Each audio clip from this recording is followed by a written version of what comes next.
Welcome back to Pack Mentality. I'm Matt Bamwart. My wife Caitlin and I own Red Wolf CrossFit in Huntington Beach, California. And we started this podcast with one goal in mind, and that was to make fitness education accessible, engaging, and effective for everyone.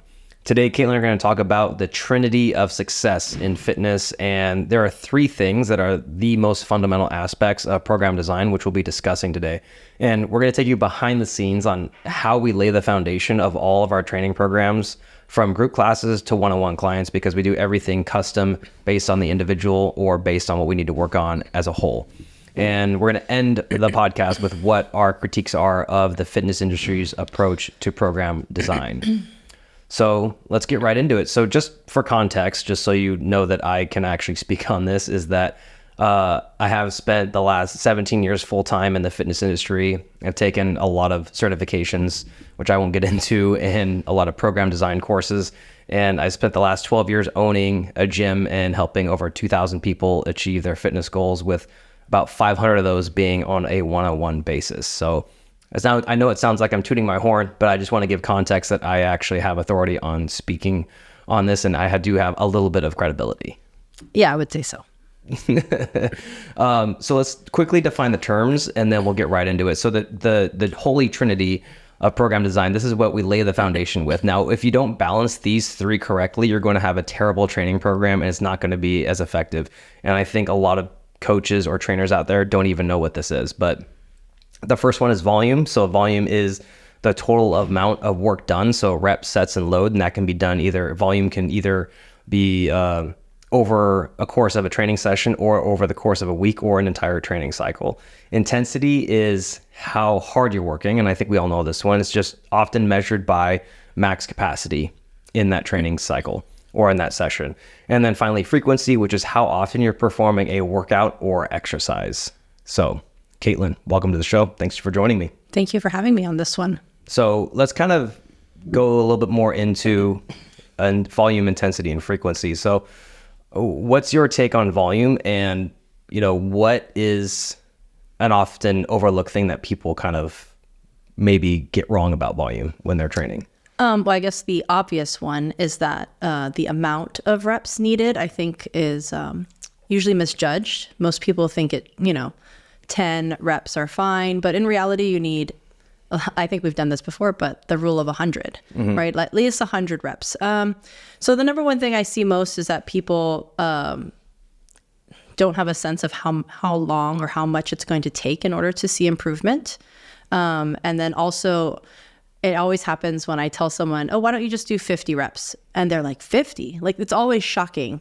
But in reality, once you start training and you realize, wow, like it does take a lot more, 50 doesn't seem like very much. Yeah. I think 200 is a lot, but that's only because we've been training for quite a while. And with the right amount of volume, you then understand that it's going to be in the hundreds.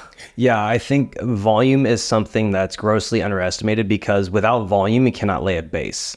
So the problem is people get married to rep ranges like the 1 to 3, the 3 to 5, or 4 to 6, or 6 to 8, then 8 to 12, then 8 to 12 rep ranges, 15 plus every once in a while. But as soon as you have someone do 3 sets of 20 of something, it might as well be death. Yeah.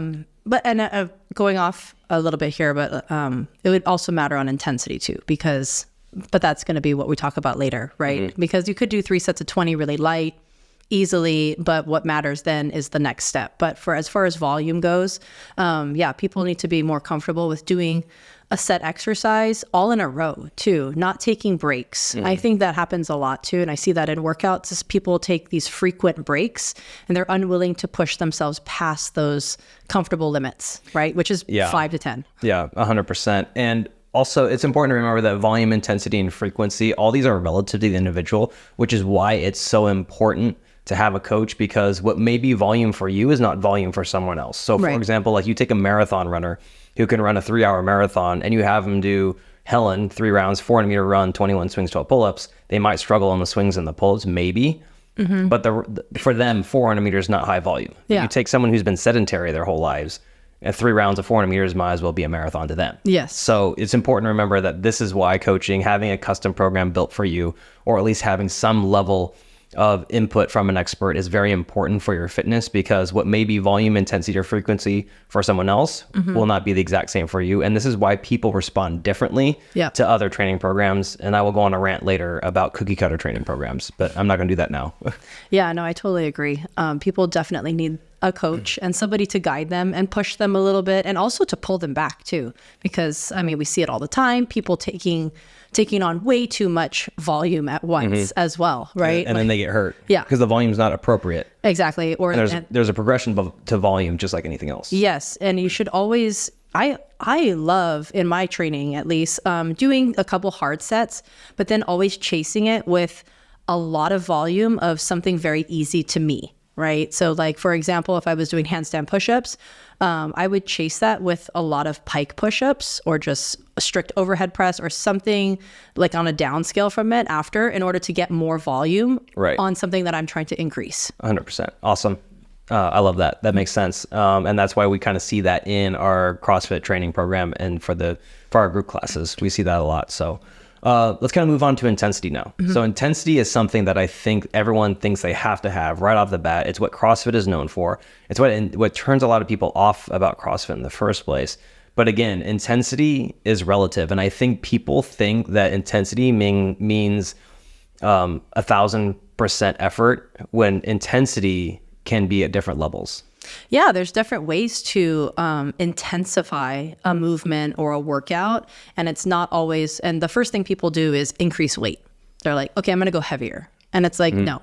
Or they try and like sprint faster. Yes, exactly. It's always just, give a little more. But again, like looking back, it's actually slowing things down, making it a little bit more perfect, not necessarily moving on in the progression of making it more difficult, but actually just making it better.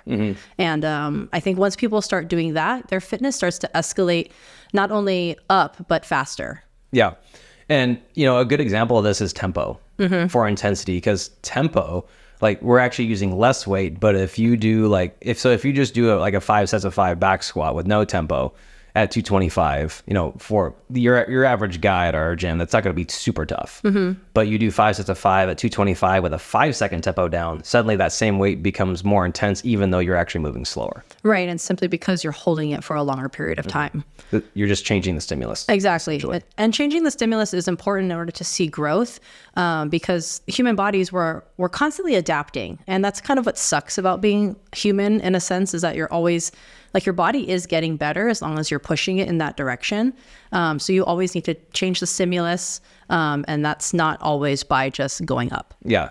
And intensity does equal results, because, if you look at the CrossFit spectrum, force time distance divided by time equals intensity, and then intensity equals results. So when we're doing this, intensity can be at different levels. And I think I mentioned that earlier, but when you're working at different intensities, that's actually a good thing. 'Cause, like, for example, if you're running a mile at, like, let's say you can run a mile in 7 minutes, but let's say you're doing it twice, so you ran 8 minutes for each mile, the intensity is actually pretty high, even though that's not max intensity, because it's relative to the volumes. Because actually, kind of coming back to volume dictates pace, right? So it's important to remember that you can have gears when it comes to intensity. You don't have intensity doesn't always mean 100%. And I think that's a common misconception, that people think that they have to be working at 100% capacity at all times in order to see results, and that's not necessarily the case. Yeah, I like what you said about gears. I used that analogy once in class when I was talking about the difference between sprinting and jogging, and you need to have a different type of pace when you're running. For that exact example of the workout might be a 400-meter sprint one time, or it might be 3 rounds for time, and you need to be able to distinguish between those things, and that's going to change your intensity. Yeah. Exactly. And let's go and end with frequency here. So frequency is how often you're performing a workout or exercise. And I think, in my opinion, frequency is the most important thing, regardless of your fitness level or what your goal is. Yes, absolutely. And everyone is more than capable of doing something every single day. And that's the type of frequency we're talking about. It needs to be done a lot. And I see it all the time. Somebody maybe just does it like once a week. Oh, I want pull-ups. So they do pull-ups once a week. And I'm like, well, how badly do you want pull-ups? Oh, I really want it. Like I want it by the end of the month. And I was like, you better start doing pull-ups every day then. Like there's no other way around it. If you want something faster, then you need to do it more. It works in, real life when you're doing it in school or you're trying to study, well, study more and you'll graduate faster. Yeah. Or whatever. But yeah, frequency is all the time. Yeah. Frequency is where you will see the most results, because frequency refers to either how often you're working out or how often you're performing a specific exercise. Yeah. And going off a little bit more on frequency, for example, pull-ups. Now, when I say do pull-ups every day, based on the individual, it might not be possible to physically do pull-ups every day. So in that case, you have to change the intensity. And the intensity would be, well, I will do banded pull-up one day and ring row another day. And then that's where volume comes in. Well, then you have to do more reps because those are easier variations of what you're doing. And so that's how everything kind of comes into play, right? And matters in your training. Yeah, all these three things operate synergistically. And the thing is that I see this a lot too when I see other people designing training programs, is they kitchen sink everything and they try and do volume, intensity, and frequency all in one in their training program. Yeah. Which doesn't make any sense. You can't. Yeah. Like unless you're peaking for the only time you actually will see volume, intensity, and frequency in person is probably the CrossFit Games. Yeah. When you're competing, like it's now's the time. Yeah. Because that's when they do everything. Because they do it 3 or 4 days straight. It's a test. It's a test. It's never training. Yes. And so when you're training this, you can really only do 2 out of the 3 at once. And for your average person, you maybe even just less, one. Yeah, maybe one, and frequency being the most important one. But for the most part, we try and switch it between, we always keep frequency at the forefront when we're designing our training programs. And then we try and balance between volume and intensity throughout the week or throughout our entire training cycle. Yes. Sorry, go ahead. Go ahead. No, anything else you want to say? No, I was just going to go off on a training cycle, but it's fine. Do it. No, later. Okay, later. All right. So we're going to move on to just 2 massive mistakes that we see other gyms making. So we kind of covered, like, with defining the terms, giving you guys examples and giving you guys context on what volume, intensity, frequency is, and letting you know that you can't do all 3 at once, that maybe 1 or 2 at the max, 1 at the minimum. So I see this and you see this, but a huge mistake number 1 that I see is just complete incompetence and lack of customization. And the thing is that everyone responds to a training stimulus completely differently. So you could have one person who is a hyper responder to a training program, or even 10 people, but what about the other 90 people who are on that program? Because everyone has a different training age, everyone has a different actual age. They also have different skills. Their nervous system reacts differently. Their hormones are all different. Their nutrition is different. Their lifestyle. Let's not get too deep into it, but everyone's going to respond differently based on the training program itself. And there's a lot of ignorance when it comes to program design, and it just leads to a mishmash of movements, and there's really no clear goal that's actually set. Yeah, I don't like a training program that, or a training, let's just take a day, for example. I don't like when the day doesn't correlate with each other, especially if there's like a part A and part B. It should flow well. Like there should be a purpose. I can't stand when the workout there is no purpose other than to just work out and just move around. And it's just a bunch of stuff to do. And you're like, you'll get sweating. Maybe you'll get a little out of breath or whatnot. But like, what was the purpose of any of that? And it should follow a long line in the whole week. Yeah. And I think that there's an over-reliance on generic programming, because it's just kind of like a buffet or like a churn and burn, kind of like just get people in, get people out. Let's get them sweating, make them feel like they did something, and then move on. And then we'll charge them $250 a month and we'll call it a day. Yeah. Just like hit all the marks, upper body, lower body, a little bit of cardio. Okay, done. Done. Yeah. As long as you're breathing hard and you're sweating. Yeah.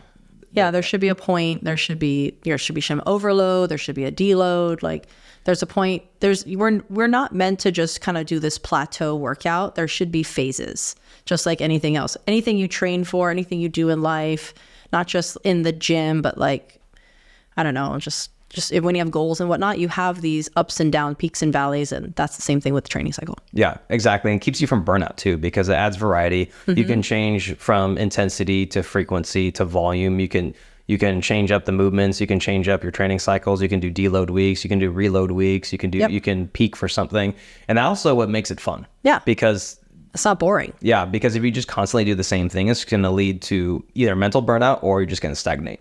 Yeah, I found that, well, at least this is how I feel about the rest of the gym, but I think the newsletter that we send out now, talking about what the training cycle is of the month, what the focus is, it keeps everybody kind of going in the forward direction, right? This is what we're working on. This is what we're leading up to.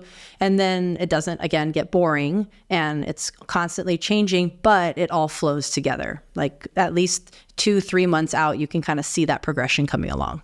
Yeah. And, kind of moving right into mistake number 2 is that, I think there's a huge misunderstanding of CrossFit's core, of the core of it. And one of my biggest frustrations with CrossFit is just that they focus exclusively almost on movements. Now, I know that that's not necessarily the case, but a lot of times people just focus on movements, or I see a lot of CrossFit coaches or gyms, they just focus on the movement itself and time. Like, AMRAP, EMOM, 3 rounds per time, whatever, 21, 15, 9, whatever. And there really is no other systematic approach or progression to it. So for example, there really is no like, hey, we're actually going to do an actual training cycle. Because I think there's still this mentality of like randomly preparing for any random task when that's not, like, that is not a good training system. That's like me trying to learn math and being like, okay, today I'm going to do addition, and then I'm going to do calculus, and then I'm going to do geometry next day. Yeah, and statistics. Like, no, like there's a reason why we lay foundations first, and that's how we approach our training at our gym. Because without a systematic approach to anything, how do you even know you're making progress? And just throwing random things in there will work temporarily, because guess what? Like, yeah, you were working out, so of course you're going to see results if you come frequently. But if you're coming frequently, from there, then you need to build a foundation of an actual progressive overload. Yes. And then reloading that, and then test, retest, and assess. Yeah, no, that's a really good point to make, because a lot of new people that come into our gym, they instantly see results and progress because, well, they're coming from nothing and now we're doing something. So of course they're going to see results. They better see results. Yeah. But the people who have been with us for, a few years, like that's where following the training program matters, and doing all the work and all the steps and logging your results and going a little bit heavier the next time. Like that's where all the pieces need to come together, because if you're doing this for a long term, like all those little stepping stones matter. Yeah. And if you're not doing it, you're staying complacent. You're just staying in the same place, or you're getting worse, right? It's one or the other. You're building bad habits then, basically, and just repeating the same cycle over and over again. Yeah. And CrossFit does do a great job of teaching people how to progress from one skill to the next in terms of movement. But I don't think they do a great job of teaching CrossFit gyms specifically on how to design an actual training program with progressions. Yeah, and to build strength, yes. Right? Because it's not always about just trying to do the next movement, like, right? Like it's like, oh, pike push-up, then handstand push-up. What if people don't even want to do that in the first place? Yeah. They don't address any of like, how do I build strength in the strict press? It's not just by doing strict press. Yeah. It's going to be doing a bunch of other things that go along with that training cycle as well. Yeah, exactly. And also, not everyone needs to overhead squat. Oh, yes. Yeah. Because that's one of my biggest pet peeves. Yes. Is like, I get it. It's one of the foundational movements of CrossFit. But if I take a 70-year-old who's never worked out before and I spend an hour working on their overhead squat with them in their fundamentals program, is that really moving them closer to their goal of living longer? Probably not. Yeah. So I could 100%. I could better spend that time just having them do another exercise that's more beneficial for them as an individual, rather than projecting my training program or what I value or what I like onto them and expecting them to do it. Yes, that's a really good point, because I see that a lot from trainers, is that they just project what they like onto the person versus valuing the person as an individual and being like, how can I make you better for whatever it is that you want to do and what your goals are, right? Regardless of what I think. It's all about that. It's all about the client and the member. And that's how we kind of program as well, is that I try to talk to our members and, get their input on, hey, what do you want to get better at? Like, what do you want to work on? Like, and it's amazing what they say sometimes, but, Yeah, overhead squat is not usually on the list. Yeah. Yeah. I've never had someone come into the gym and be like, oh man, I really want to snatch 315.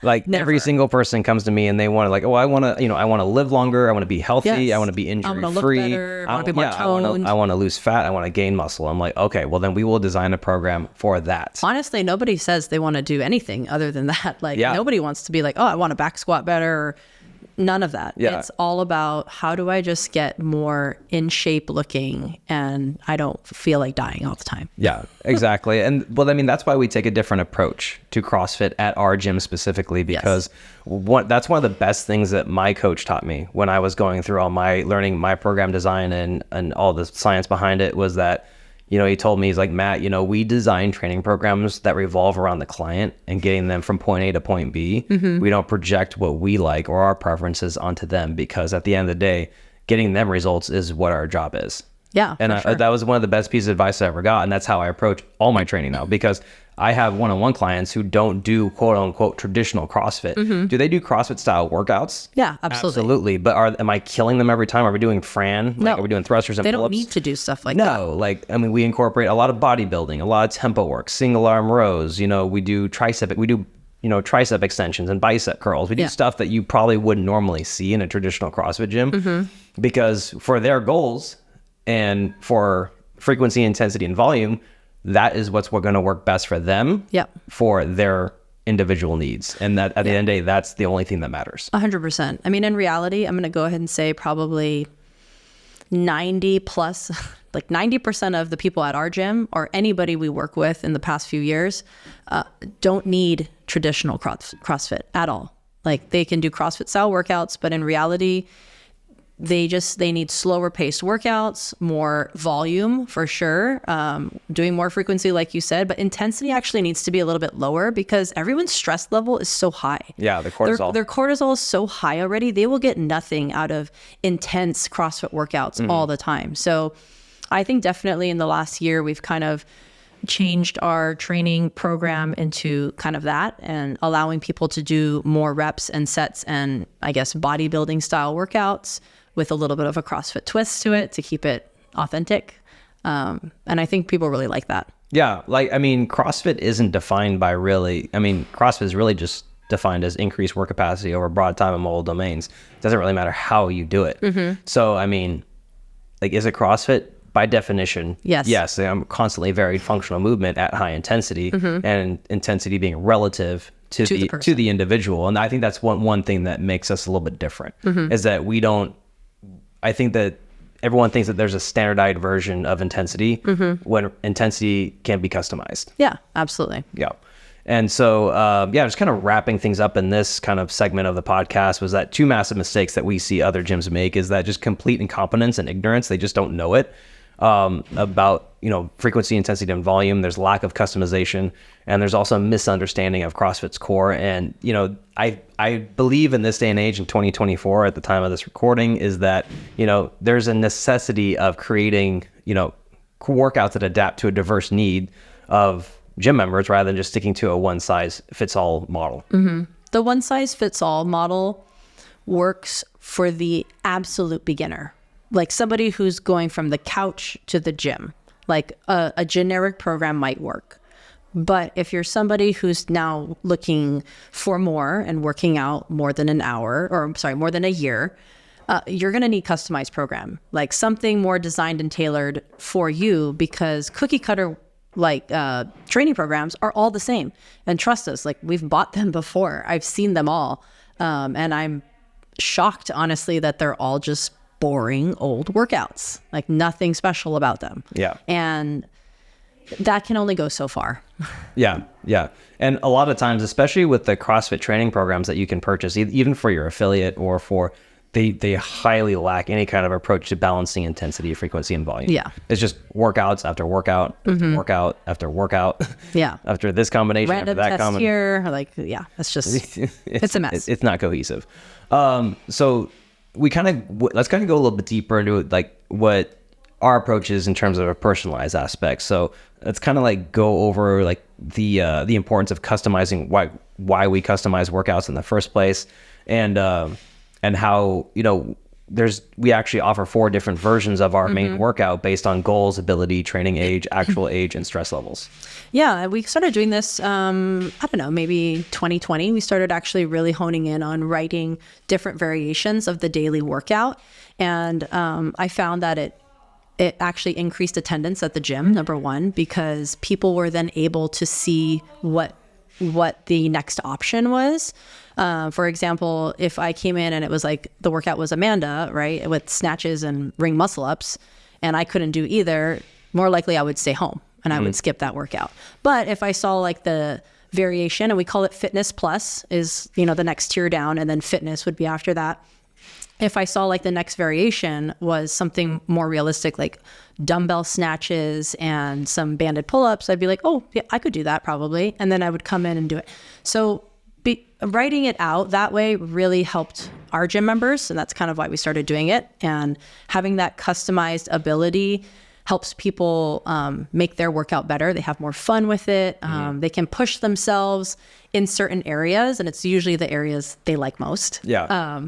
But also it keeps everybody a little bit more accountable and honest too. For example, when I write Echo Bike in the workout, right, as the fitness option instead of RX, it definitely gets people thinking like, maybe I could do this workout RX today. And it'll push them in a different way, right? And so having that balance is really good. Yeah. And I like it too because it allows us as coaches to be able to customize the workout further, because we pretty much write 4 different versions of one workout for 4 different avatars based, like what we said earlier, based on like skills, goals, ability level, and and then from there, we actually even customize it even more based on where they're at. Either they might have like something bothering them that day, or they just didn't sleep enough. So then we're able to customize reps, we're able to customize the movement, whatever. So that way they get the best workout for them as an individual, even in a group setting. Yeah. And what's important to also note too, is that it's not just changing the movement to like an easier movement. It's also changing the reps, right? Because then if you're going to do an easier movement, like I said before, you need to increase the volume. Yes. We need to do more reps. We need to do more. Hence why we balance these 3. Yes. Sets, distance, all that kind of stuff matters. And then that's why we write it out a certain way. And it makes more cohesive sense. And it's, again, better for the client or the athlete. Yeah, exactly. And I think really an easy way to think about this is like the difference between someone doing a 400 meter run and a 200 meter run. Yes. Like we have some people, for them, a 200 meter run is just as intense and just as much volume as one of some of our more experienced members doing a 400. Yes. So even though it's a shorter distance, they're still getting the exact same stimulus that we're after. Yes. And for the workout. Yeah. And time domains. I mean, changing one thing could change the entire stimulus of the workout. And that's why, we have time caps. I mean, we have time caps for a reason, because we're trying to achieve a certain stimulus, right? We're trying to get the body to work in a certain way and see what it's capable of, basically. And so that's why there are time constraints sometimes. And that's another way of increasing intensity. Yeah. Yeah, 100%. And now let's kind of go back to intensity, frequency, and volume. So let's kind of like key takeaway is that frequency is king, right? So, for example, if one of my personal goals right now is to do 20 strict handstand push-ups unbroken, because that's just the weakness I've always had. So I know that if I don't do it every day, then I'm going to fall off and I'm not going to progress as fast. So I'm committing to doing 20 strict hand. It doesn't have to be all in one sitting, but throughout the day, at the minimum, I have to complete 20 strict handstand push-ups at some point. Yeah. And it's just emphasizing the role of, in order to master a skill or to get better at something, the more frequently you do it, the more reps you get, the better you're going to get it. Or the faster you're going to get it. The faster. Yeah. And that applies to everything in life. You want to cook better? Well, then you better cook every day, right? And practice. I mean, you tell your children who want to get better at soccer, well, then you better go outside and kick the ball around every single day. So why wouldn't that apply to fitness or to achieving a certain physical goal or whatever? I like what you said about the handstand push-ups, because we have, the monthly challenges. And last month was the push-ups, 50 push-ups a day. No, sorry, 2 months ago was 50 push-ups a day. Last one was jump rope.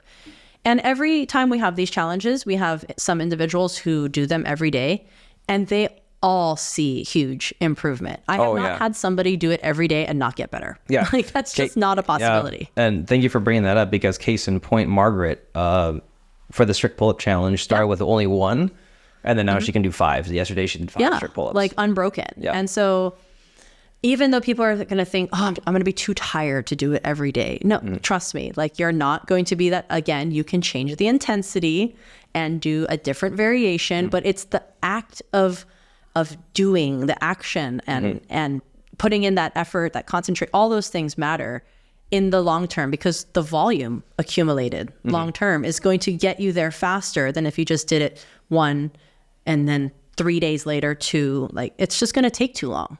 And for everybody who is super impatient, just do it more often. Yeah, just do more of it. Just do more, like problem solved. Yep, absolutely. So if you take one thing away from this podcast, everybody, with between intensity, frequency, and volume, frequency is the most important thing. So if you want to get fitter, you want to be better at a skill, it doesn't matter what it is, do it pretty much every day. Yeah. Or as frequently as you can. No, it's every day. Every day. Okay, deal. Now we're going to kind of move on to balancing volume, intensity, and frequency. So, you can only effectively focus on 2 out of 3, like kind of like what we said earlier. And because for optimal results, if you do all 3 at once, you're just going to get burned out. And so let's kind of chat about the importance of cycling through all 3 of these phases, focusing on volume, intensity, and frequency. And, just so that we can keep training effective, right? Yeah, for me personally, I would like to see majority of everybody doing volume and frequency the most. Like those 2 things. Intensity can be left out for just really important, like competitions, like when you're peaking. Maybe it's like a really fun workout that you want to do really well at and you want to push yourself. Like save intensity for those times, but any other time, I feel like, lower intensity, more volume, more often. Yeah. And the reason being is just because, we're all busy adults. Yes. The majority of our members aren't athletes, like competing in anything. Your nutrition isn't that good, people. So you already have like these things against you. Yeah. Like we have to work with what we got. And because you're not eating well, you're not sleeping well, you have high stress. Okay, well then we can't be intense. Yeah. Because your cortisol is already high, and intensity tends to make cortisol even worse. And then you spiral, and then you feel like crap and tired, and you wonder why, and then you blame the workout when in reality you should be blaming yourself for not eating, sleeping, or controlling your stress. Right. And then you don't come into the gym because you blame the gym, and that's the problem. It's not the problem. Yeah. I know the gym is, even if you come 5 times a week, that's what. You're still like not even. What's the percentage of like your week? Oh, I don't know. I forget like what it is. 5 to 10% of your entire week. It's so small. Yeah, it's not that much. So, I love that. And that makes total sense, because if you're, I think everyone skips to intensity way too quickly. They just want to, do it really, really hard, really fast, want to do the workout. And it's like, you need to scale back a little bit. Yeah. Let's kind of get into like if people are in a certain mood, what they should be doing. So for example, like if you're bored, just in my opinion, I think you actually need to increase the frequency of your workouts. Yeah. Because, and when you increase your frequency, you're actually required to have different activities or different variations of maybe every the same day. exercise. Yeah, exactly. Because, you can't, pull-up example, you couldn't possibly do strict pull-ups every day if you're not very good at it.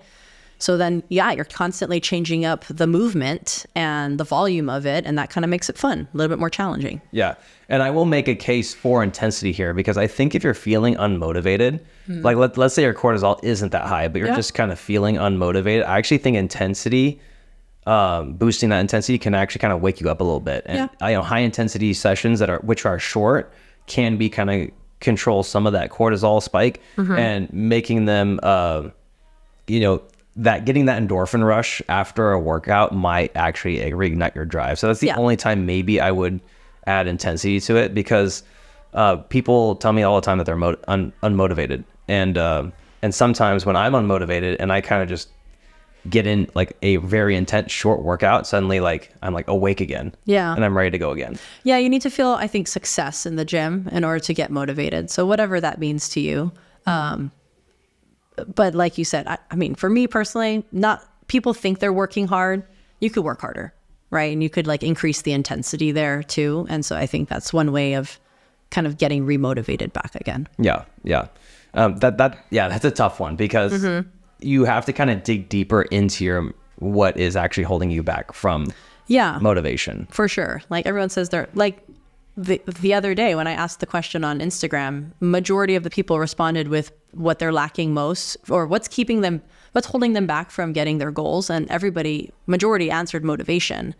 And those were all individuals who actually have been working out for a really long time. And I get it because like once you've been doing this for year after year, like, yeah, you can get unmotivated.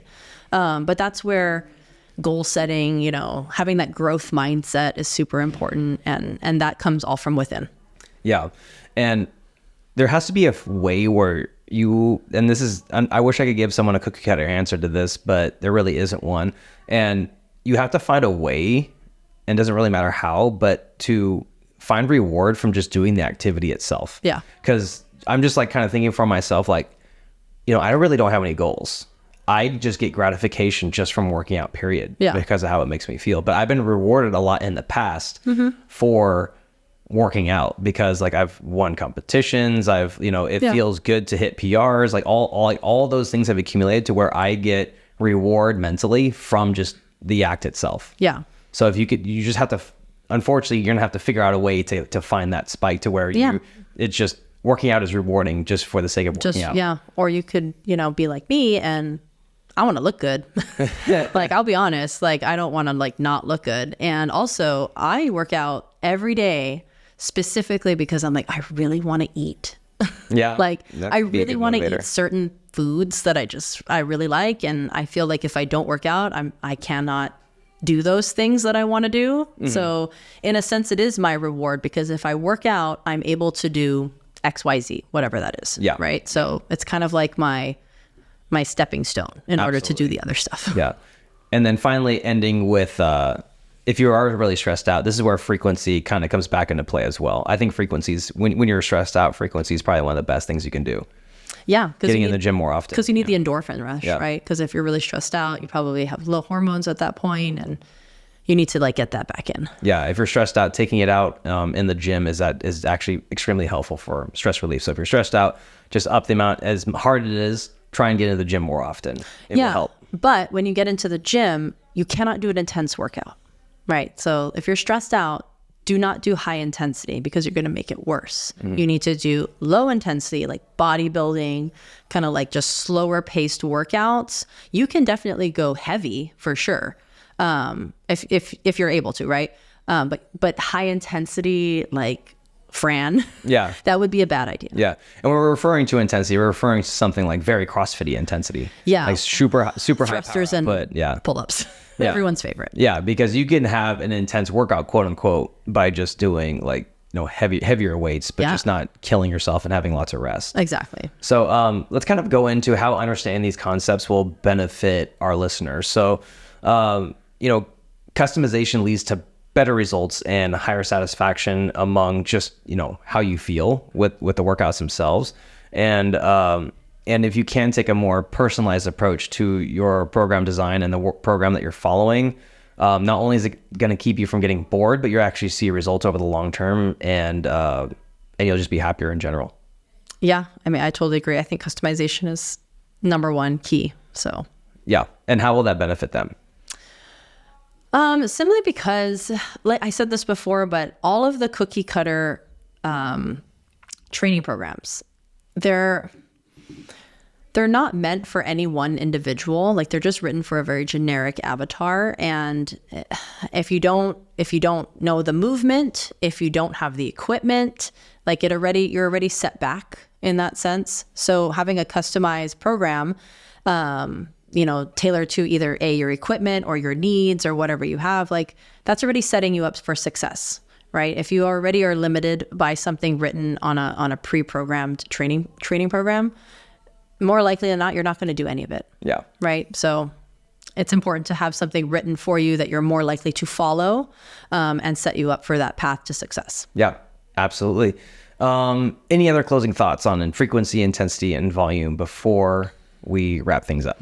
No, I think that's it. All righty, everybody. Well, let's kind of give a quick summary here. So two massive mistakes that we think that other gyms make and that I guess even people who write their own workouts make, is just complete incompetence and lack of customization. So work with an expert who can actually help you design a training program that has progressions and that can balance training frequency, intensity, and volume at the right time, at the right pace for you. And taking a personalized approach is a huge advantage, regardless of where you're training, whether it's CrossFit or any other training program, because you're going to be able to get your goals and your ability and your experience is all going to factor into how the program is designed. And if, I don't know about you, but I hate wasting my time with doing something that's not going to be effective towards getting me from point A to point B. There's no point in doing something if it's not going to help me reach me closer to my goals.